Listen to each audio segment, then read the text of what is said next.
Welcome to this video lecture for the textbook, Understanding Project Management, A Practical Guide, 2nd edition.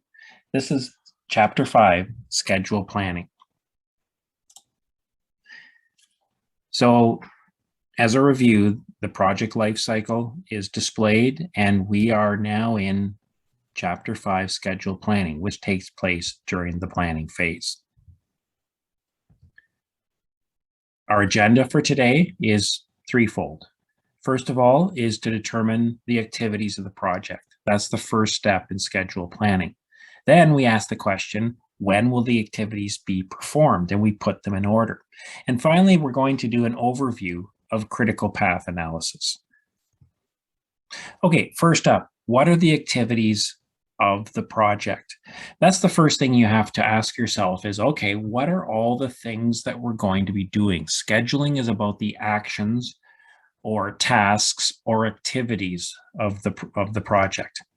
So recall that during scope planning, we broke the project down into deliverables, each representing a part of the project to be delivered. The deliverables are broken down into smaller and smaller deliverables, into more bite-sized chunks of work that can be done. That's the work breakdown structure process. That was covered in Chapter 4. The smallest deliverable, the smallest deliverable where it doesn't get broken down any further is a work package. So that's where we got to in Chapter 4, and that's where we're going to pick up now. Now, think of each deliverable or work package, if it's the lowest level deliverable, as a noun, right? That is, this takes you back to grammar classes. That is a thing that is produced. A noun is an object, is a thing, right? So think of deliverables / work packages as nouns. During schedule planning, for each work package, the activities needed to create the work packages are defined. So it starts from the work packages that were defined in the WBS. That's why the creation of a WBS is so important, because you create your schedule based on it. So, okay, so for each of those work packages, we defined one or more activities needed to create the work package. Each activity, think of it as a verb. Remember from grammar, verbs are actions, and an activity is an action that is performed. Okay, so now if you keep those two things straight, it really is helpful. Okay, every activity that you create should start with a verb. Okay, whereas every work package that is in the the WBS should not have a verb. It's just a noun. Okay, so with that in mind, remember this relationship. This is key. Projects are broken down in deliverables that are nouns. Deliverables are broken down into smaller deliverables that are also nouns. Work packages are broken down into activities that are verbs. Okay, so just remember that. If you need to refresh your memory on nouns versus verbs, just Google the difference of those two and you'll be taken to a grammar site and it'll describe the difference if you're just a refresher on nouns versus verbs. But really focus and keep that in mind, and it'll keep you everything straight. Now, I had said just a moment ago that for every work package, you should define one or more activities. And so now the question becomes is, well, what do you mean more? How many should be defined? How many should there be? Should there be 1, 2, 10, 50? How do you make that decision? Well, for example, let's say that we are working on a project and it's some kind of a research project, let's say, and we have a work package in our WBS called Final Report. Now, you could define that with you could define the activities for that work package and define a smaller number of activities. For example, you could define the activities for Final Report could be create. Now, notice they have a verb in front of them. Create draft copy, create final report. That's 2 activities for the work package. Or we could define more activities for that final report work package. For example, we could say that we define 5 activities. For example, perform research, create draft copy, perform edits, proofread report, create final report. Notice there's 5 activities, and notice each one starts with a verb. Key point. Okay, so what are the factors? Question, what are the factors that should be considered? So, think about that for a moment. Check the textbook for some ideas in chapter 5. But some of the things it should be leading you to is,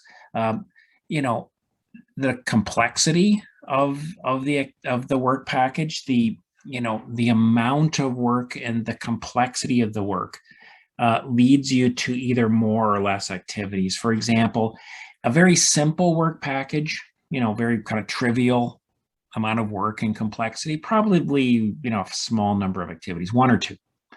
If it is a highly complex work package involving a lot of work of high complexity, that would probably lead you to a higher number of activities, right? So there's subjectivity involved here. Experience will lead you to the optimal approach.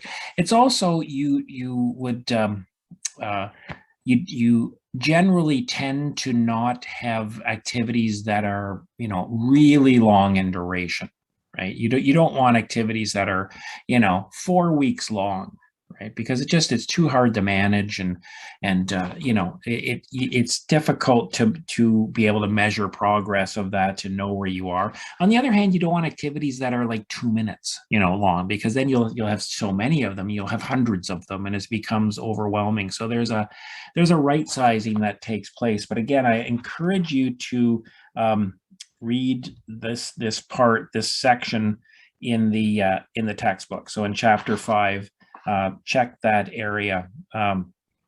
It's in early in the chapter of chapter 5. So anyways, let's move forward. As usual, we're going to move to our ongoing case study and see what the project manager and her team is going to do in this regard. So here's our next video, creating the activity list. So let's watch this together.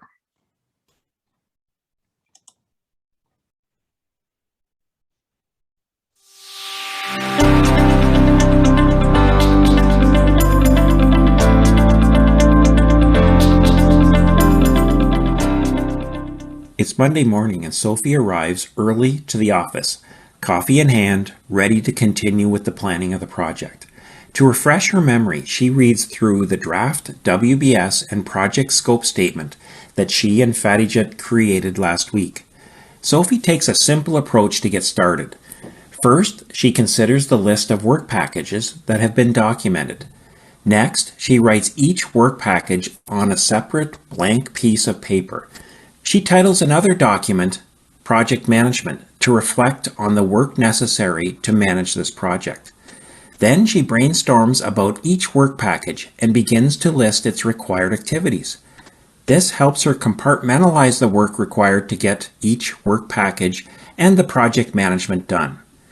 It's a big job. When she's finished, there will be 10 pieces of paper filled with activities, but Sophie knows she'll produce a better estimate and execute a better project as a result of her planning. After about 30 minutes, Sophie completes the activity list for the project. Okay, so during this video segment, we saw the creation of the activity list. This is the list of activities that are to be performed during the project. Now, we saw in this video that Sophie, the PM, takes a low-tech approach to creating the activity list. She used pieces of paper and wrote on them and so on. It's often useful, that I found, to use pencil and paper and sticky notes and pieces of paper because you can easily rearrange them and so on. You can go directly to your laptop and use Word or Excel, but sometimes the creativity is released when you're not just staring at a screen all the time. So it's personal preference, but it's just an idea. Now, what she does, again, she starts from the work breakdown structure, in effect, the work package. She writes down each work package from the previously created WBS on a piece of paper. Again, the importance, that's so important, that creation of the work breakdown structure, and to make sure it includes all of the deliverables that are to be created, because then your activity list and ultimately your schedule will be more accurate. For each piece of paper, that is, she put a work package on a separate page of a piece of paper. She then thinks of the activities needed to produce the work package, each work package. She writes them on the paper. So again, as we were talking just a few minutes ago, it might be one or two activities, it might be more depending upon the complexity, but she thinks about and writes down the activities. Remember that each activity starts with a verb, so be careful about that. This approach helps her focus on each work package individually. The putting one on each page, focuses her on that individual work package. So what you should do is take a look at the activity list that is listed in your textbook.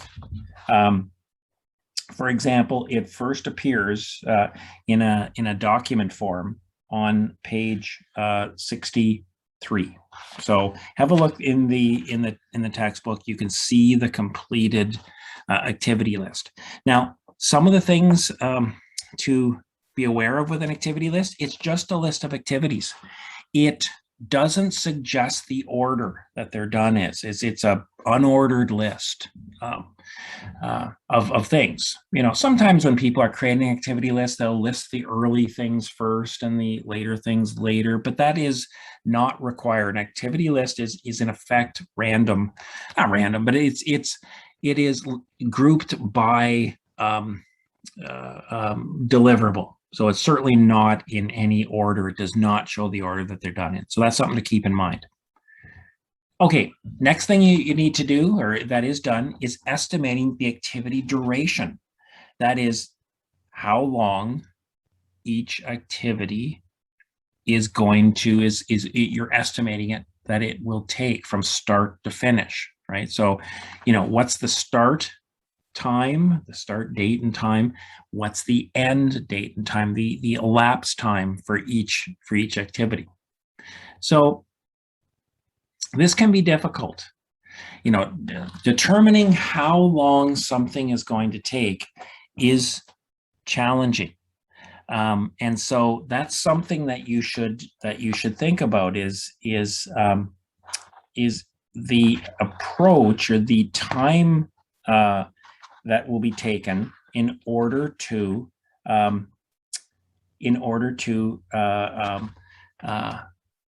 estimate that duration. So it can be challenging. So one of the questions is, well, what are the reasons for this? And again, if you check your textbook, it will give you some ideas on that. So in the chapter 5 textbook, it'll give you some ideas, but just, so again, go to the textbook, but, some of the reasons that it can be difficult is, well, sometimes there's unexpected things occur that you might not be aware of. You may not have done this before. The experience level of the person working on it, which you may not know at this point, you may or may not know who's doing it, will affect how long it's going to take. So it can be difficult to do. This is a challenging activity. There are various techniques that can be used for estimating the duration. Again, I direct you to the textbook for chapter 5, and it describes some of the techniques involved for defining the activity duration. So, please check that in chapter 5. The duration estimates are added to the activity list, and that's also displayed in the activity list document that is that I directed you to before, just a minute or so ago. So again, please see the activity list for the case study in Chapter 5. You'll see all of the activities defined for all of the work packages. Okay, so key idea, estimate the duration for each activity. And estimating is hard. You might say, well, I don't know, I'm not going to do it. I don't feel like doing it. If I don't know, I can't do it. Well, that's where estimating becomes important. It's better to have a slightly inaccurate estimate than to have no estimate. That gives you something to go on and adjust later as you gain more information. So don't be afraid of estimating. Now, the next is, when will the activities be performed? That's our next step. Once we have the list of activities have been defined in the activity list, the timing of the activities are next to be determined. So that's our next task, is determine the activities.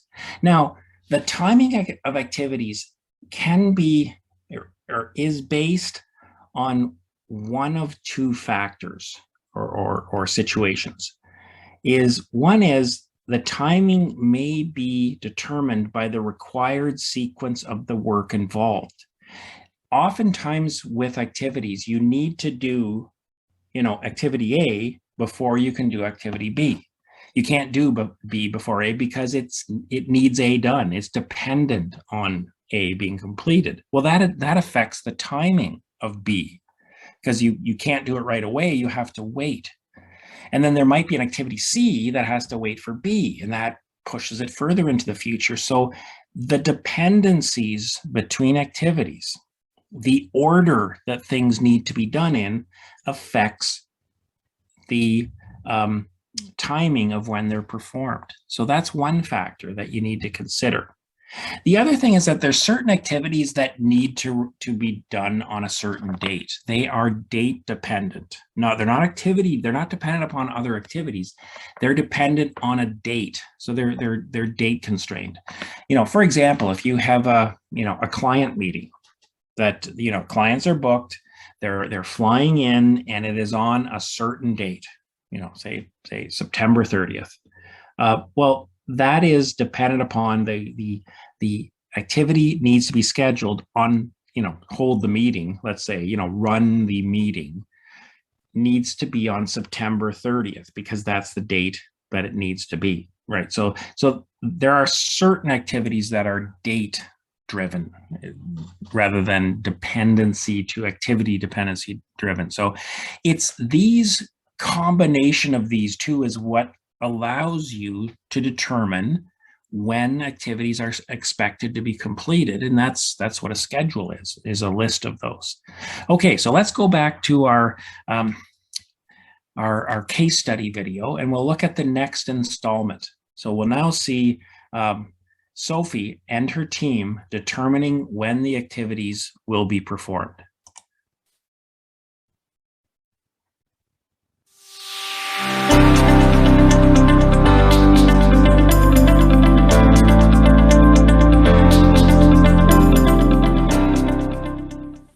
Sophie examines the 10 pieces of paper full of project activities. While she has captured the work to be done, she knows she needs to put the activities in some kind of order or sequence. The trade show signage activities, for example, don't all happen at the same time. So, with a pad of sticky notes in hand, Sophie takes the trade show signage work packages and copies the two activities, create sign graphics/text and order banner stands, onto separate sticky notes. She does the same for the remaining pages of activities and arranges them on her office whiteboard. Next, Sophie begins to rearrange the sticky notes to put them in the order that they should be performed. Her experience with previous product launches helps her determine the correct order. For example, Sophie determines that certain activities are sequential, that is, performed in a particular order. So she arranges them as follows and draws an arrow between them. Sophie finds that there are some activities that are not related to each other and may be performed at the same time if necessary.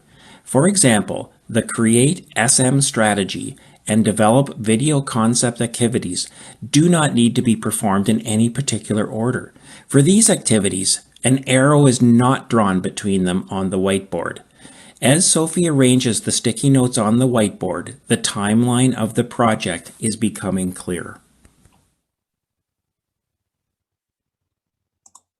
Okay, so we saw this next installment now where we see Sophie and rearranging the activities. First of all, she took all the activities and put them each on their own piece of paper. So Sophie realizes the activity list is not in a particular order. And so she writes the name of each activity on a sticky note and places them all on her office whiteboard. Now, again, this is an approach that she's using. It's a lower tech solution. You could try this in software, but this is very visual and again, recommended. But it's each project manager may have their own approach. But she then places them in order with arrows between the notes as required. And you saw where she realized that some of the activities needed to be in a certain order, so she would put an arrow from the first to the second. And some of them are unrelated or do not need to be in that order, so they don't have arrows. So she did that throughout. So here's an example where the create sign graphics / text needs to be done before you can order the banner stands. That should be fairly obvious. Why? Is because you can't order the banner stands until you've created the necessary graphics and text. That makes sense, right? So that's important.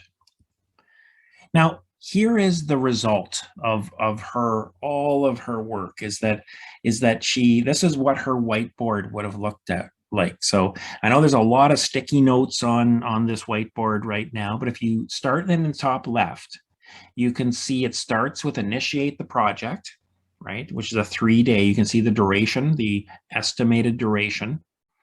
And then it shows after plan the project, the second activity is plan the project.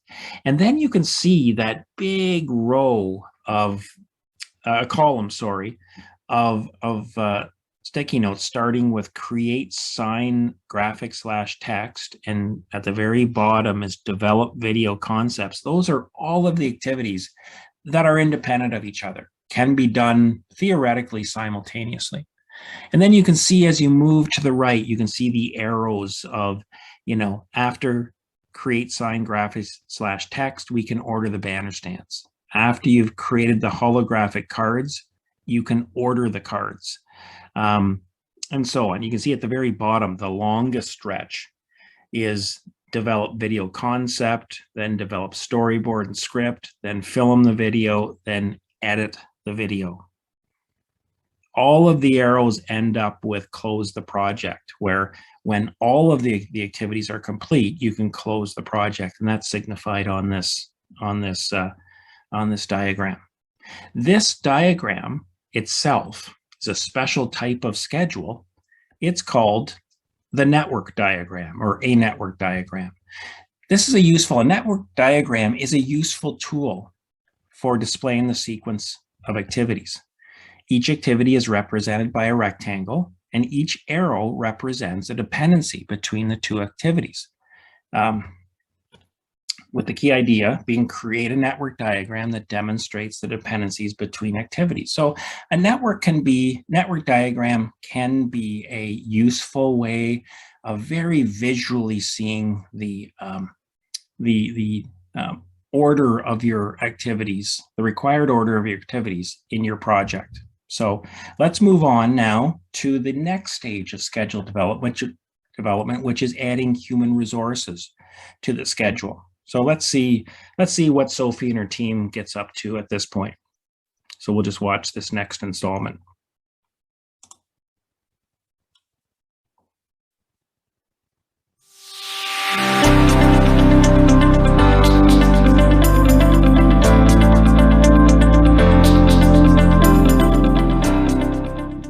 Sophie steps back from the whiteboard to review the network diagram. Her next step is to consider the human resources who will be assigned to the project. Based on the work required for this project, she writes the following requirements on her notepad: graphic designer, communication specialist, marketing specialist, and videographer. In addition, a business analyst, Fatijit Kumar, was assigned to help plan the project scope. Sophie's expertise as project manager will also be needed throughout the project. As she adds each type of project role to each sticky note, she quickly realizes that there are going to be issues. Since many of the activities are scheduled to begin at the same time, after the plan the project activity, she will need numerous graphic designers and communication specialists. Based on her last few projects, she knows she will only be able to secure one of each. Picking up some of the sticky notes, she starts to rearrange them in a different order. Okay, so now we saw in this installment, we started to see the effect of when we start to add people to our project, adding human resources to the schedule. So things start to get a little more complicated because it can cause some problems. And remember, we talked about resource constraints way back in chapter 1. Well, this is where we see it happening, or we see the effects of it. For example, the network diagram that was shown a little while ago, in effect, would require 6 graphic designers to all start at the same time. And Sophie knows that there is only one assigned to her project. There's only one available for her project. Even if there was 2, that wouldn't be enough. So clearly, the way the network diagram was set up wasn't going to work because she didn't have enough resources. And this can be solved by either asking the person to multitask, which can be difficult. Then it'll take them a lot longer to do all of them, and it's also very it can be inefficient for someone to try to work on 6 different things at the same time. So that can be tricky. So either multitask or to introduce additional dependencies based on resource availability. This is known as resource leveling. That as we add in our resource constraints, we realize there might be some activities might have to be pushed out to the future. And this is where we're leveling the schedule. So key ideas to add human resource requirements to the project schedule and use resource leveling as required to resolve resource allocations. So after Sophie did this, then she rearranged the network diagram as follows. So this has all of the same sticky notes from the previous one we looked at. But in effect now, we have leveled our network diagram by, for example, the horizontal row, which starts at create sign graphics text and runs over to the right all the way over to order cameras and tripods on the right side. Those are ones that used to be done, somewhat simultaneously. But now, because they all require the same resource, the same one resource, they are put to be sequentially. Additional dependencies have been introduced because of the limited resource that's going to work on each one of those. So they are moved. There's dependencies which stretches it out rather than having them done simultaneously like the previous one. The same for that second row that starts with create SM strategy on the left and ends with send press release on the right.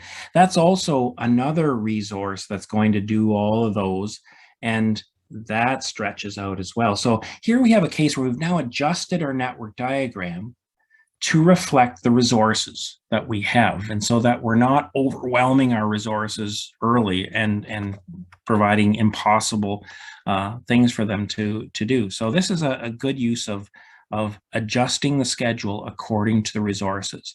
Again, check the textbook, chapter 5, for more information. There's more of a complete description of this process in the textbook, so please go there.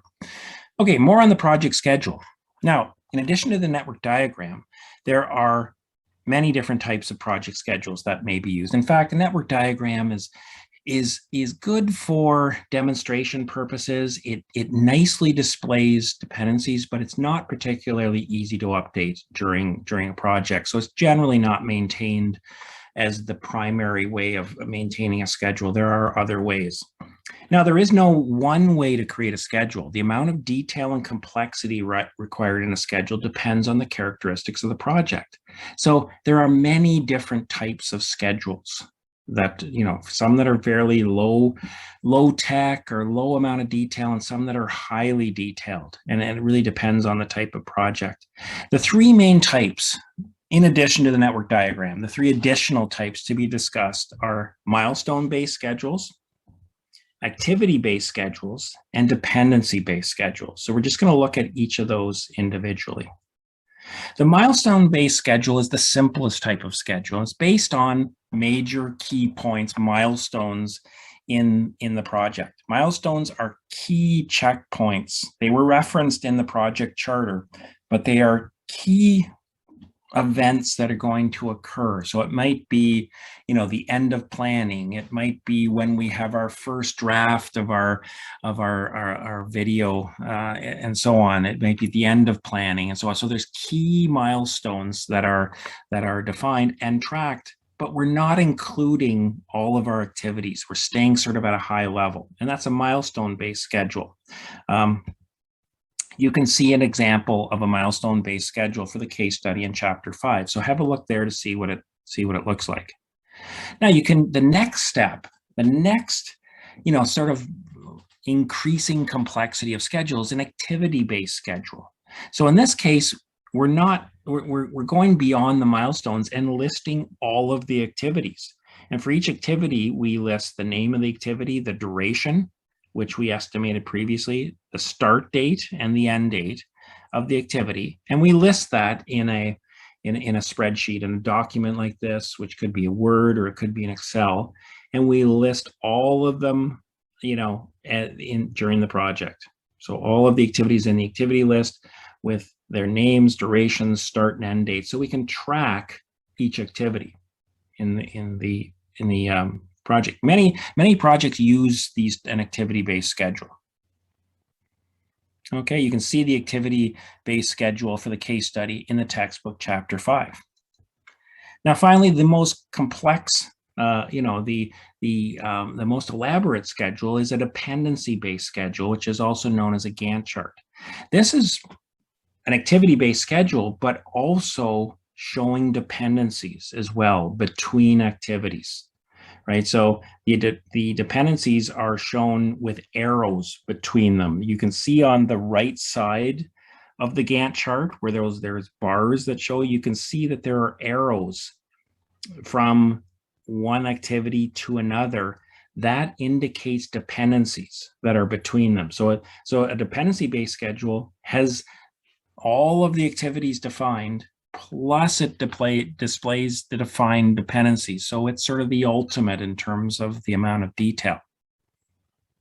Again, you can see the dependency-based schedule for the case study in the textbook in Chapter 5. So I encourage you to have a look there. So now for discussion, well, what are the pros and cons of each type of schedule? Why would how do you decide which type to use?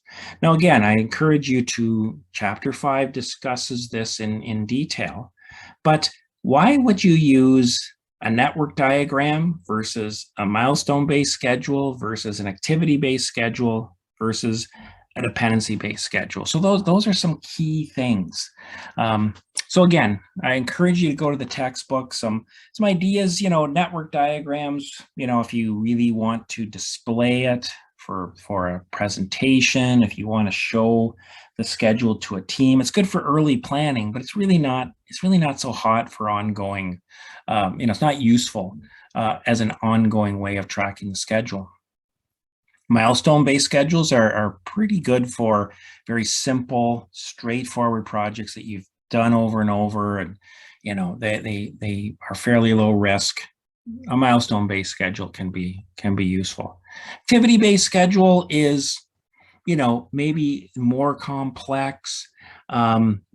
It's good for a moderate sort of project. They're easy to use. They're straightforward. They just use standard software like Word or Excel.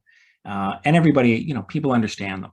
Um, Dependency-based schedules are for, generally for significant projects, large projects, high risk with perhaps a large budget, because they track dependencies as well. They're much more, they have much more function in them, but they're harder to use. They're more complex.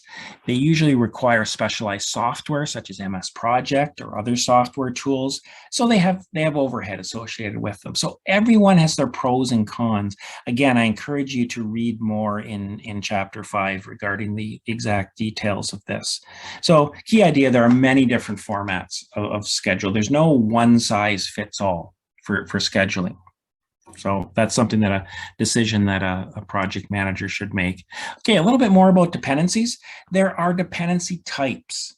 The most common dependency type, now remember, dependency is the relationship between two activities of when there is some sort of order between them. The most common type is called finish to start.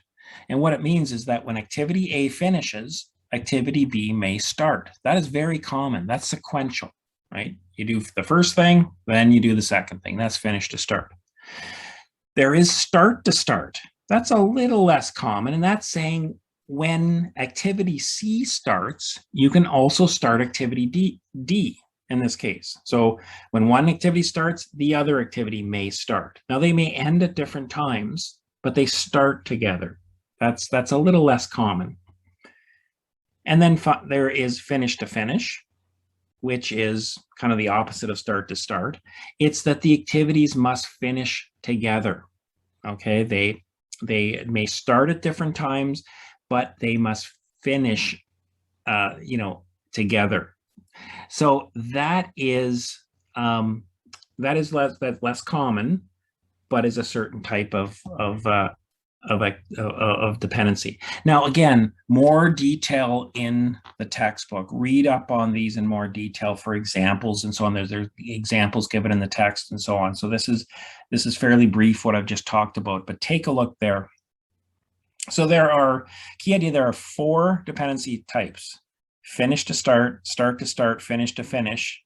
And then there's this other one, what I didn't cover, which is called start to finish.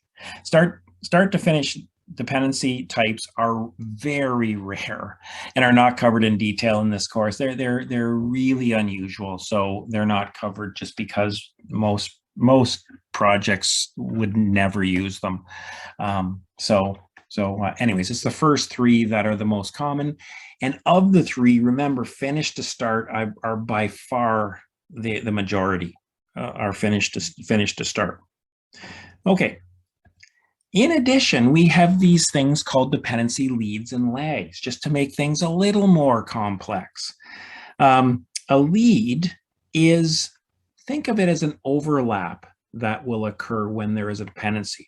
For example, sometimes there's a dependency between A and B. This is a finish to start dependency, but we don't have to wait to the absolute end of A before B can start. Oftentimes in projects, the work doesn't just stop abruptly, but it kind of gradually decreases near the end of activity A, and the work on activity B gradually increases. Well, in that case, it makes sense to just overlap them by a little bit. That's called a lead. So this is a lead of 2 days, which means when activity A is within 2 days, is getting to 2 days of completion, activity B can start. That's a lead of 2 days. There's also something called a lag. Here's an example of a lag of 1 day. And what this is saying is that, again, there's a dependency between C and D and a finish to start dependency. But instead of activity D starting immediately after C, there's a little gap in this case 1 day, but it could be any amount. It could be 5 days, 2 days, whatever. But it's a gap between them for some reason. Maybe there's a cooling off period. Maybe we need input from someone. Maybe maybe the paint is drying if this was a construction project. But this is another way you can adjust the scheduling. So the activity time may be affected by the amount of lead or lag time defined by the project manager. Again, more detail is in the textbook on these features in chapter 5. And these dependency types and leads and lags are some of the reasons why dependency-based schedules are more complex, right? Because you got to think about these things. But again, on highly complex or large or complicated or high-risk projects, it's appropriate to do this level of planning, right? On simpler projects, you might not need to do this. Okay, let's move on. Our last section is critical path analysis. And this is an overview of critical path. There's all kinds of functionality of critical path, but it's beyond the scope of this video lecture. So we're just going to give just an overview of critical path. So this is a fairly simple network diagram. It's a little project of going on vacation. So we can see it starts with select vacation destination, and then we apply for our passport, because if we're going into an international destination, while we're doing that, so parallel to that, we will book our vacation, pack our vacation, and then depart. You can see the durations are the estimated durations are there. And you can see where we can't depart for our vacation until we've applied for our passport and packed. Now, obviously, there's many more activities here. There could be leads and lags that are introduced and so on, but we're not going to have that. For simplicity, we are making this a fairly simple network diagram, 5 activities, all finished to start dependencies, no leads, no lags, right? So just for simplicity. Now, the key concept here is that there are, in a network diagram, various paths through this network diagram. They are sort of paths of activities from start to finish. So think about it. If you look at this network diagram, one path through the network is to go have select vacation, then apply passport, and then depart. That's the path that goes along the top. And if you add up the duration, that is 14 days. Now, the other path is along the bottom, which is select vacation destination, book vacation, pack for vacation, and depart for vacation. That's the other path. If you add up that's 2, 3, 4, 5 days. So that's a 5-day path. Okay, so you have a 13-day path and a 5-day path, right? And what the critical path is the longest sequence of activities in a project schedule. This sequence then represents the earliest planned completion time for the project, right? So in order to determine the critical path, you need to figure out the longest path. So the question is, for the following network diagram, what is the longest sequence? Well, we just calculated. The longest sequence is along the top, is 13 days. So that then is our critical path, and that defines the earliest completion time for our project, right, of 13 days. Now, this might seem fairly trivial. Like you'd say, well, I could have told you that. I didn't need this terminology and so on. But remember, this is a very simple network diagram. Think if there was 100 activities in this network diagram, or 500, and think of if there were many, many interconnected dependencies and so on. It'd be very difficult to find out the expected duration from start to finish. And that's something often that project sponsors and customers want to know. So the critical path can tell you that. Okay. Now, there's another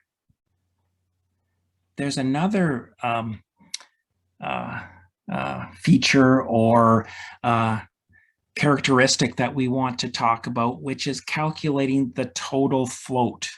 Now, total float is the amount of time that an activity may be delayed before it delays the project end date, which is important. As we're managing this project, we need to know, hey, if something's going to take longer than what we thought, or if it's delayed getting started and it's going to take, more than, say, the select vacation destination, if that takes more than 2 days, or if the apply for passport takes more than 10 days, or if our packing takes more than 1 day, what happens to the end date? That is a really important question for managing the project, and that's the amount of total float. So what you need to do is calculate the amount of total float in each of the activities below. Now let's just do that. We'll just do this, for this simple network diagram. Remember that, and just a reminder, all of this is in chapter 5 of your textbook. So this is a very brief, brief overview. But the first thing, kind of when you're doing this, is realizing that the critical path all has in the amount of total float in each activity on the total on the critical path is 0. So remember, the critical path is select vacation, apply for passport, and depart for vacation is the critical path. They all have total float of 0. And what that means is that if any one of those activities is delayed for any period of time, it will make the project longer. It will delay the end of the project. And that hopefully makes sense, is that if apply for passport takes 11 days, well, now it's 2 days plus 11 days plus 1 day is 14 days. It's going to take 1 day longer, assuming everything else stays the same, assuming all of our planning assumptions remain. So that's the first part is once you know the critical path, it's easy to know the total float. But what about these book vacation and pack for vacation, the things that are off the critical path? Well, this is where you need to look at the network diagram and kind of realize what's happening.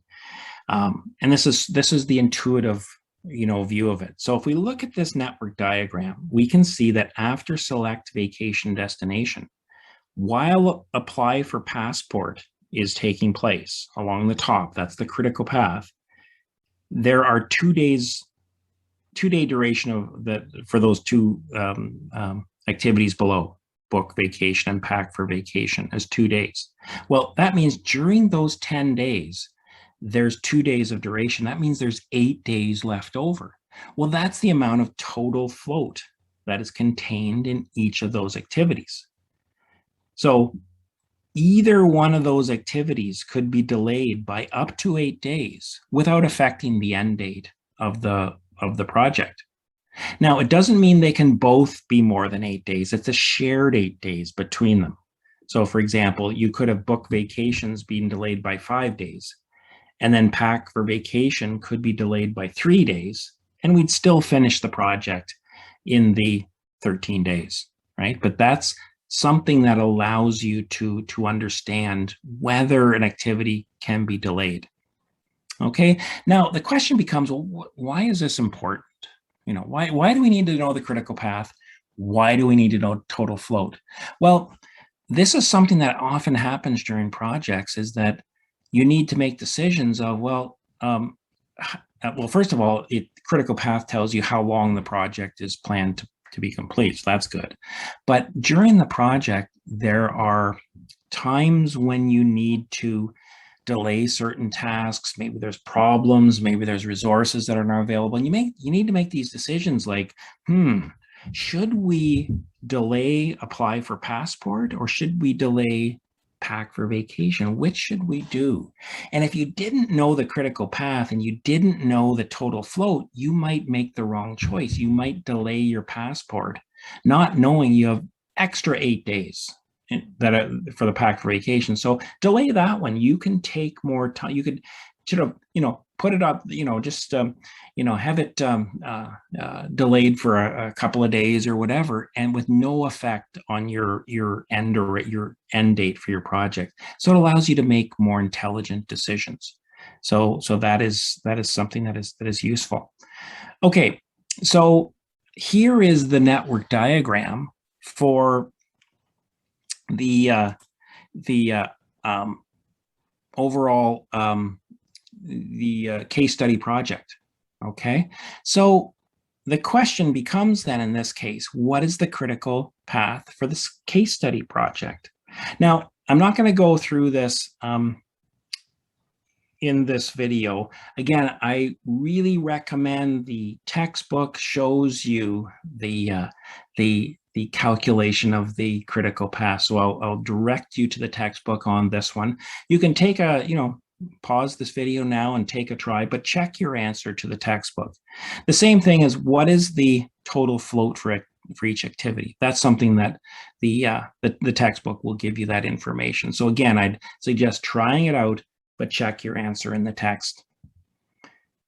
So again, the key idea is understanding the critical path allows the project manager to determine the total project duration and the impact of activity delays on the project's completion date, and make appropriate. It affects their decision-making ability and prioritization of which things should be done. Now, this is showing, I've shown you the manual approach, the intuitive approach to doing it. For large network diagrams, you wouldn't be able to just see things like we did in this one and be able to, know it by looking at it. There are ways to calculate it manually, and there is software that allows you to calculate it automatically. So those are things that are possible. It's just beyond the scope of what we're doing here. This is the purpose here is to demonstrate the concept of the critical path. Okay, lots of key terminology in this video lecture, in this chapter. So all kinds of terms that were introduced. Again, see the key terminology section in chapter 5 of the textbook for a complete list of terms and their definitions. There's the references to the graphics that were in this presentation, and that is the end of this video lecture.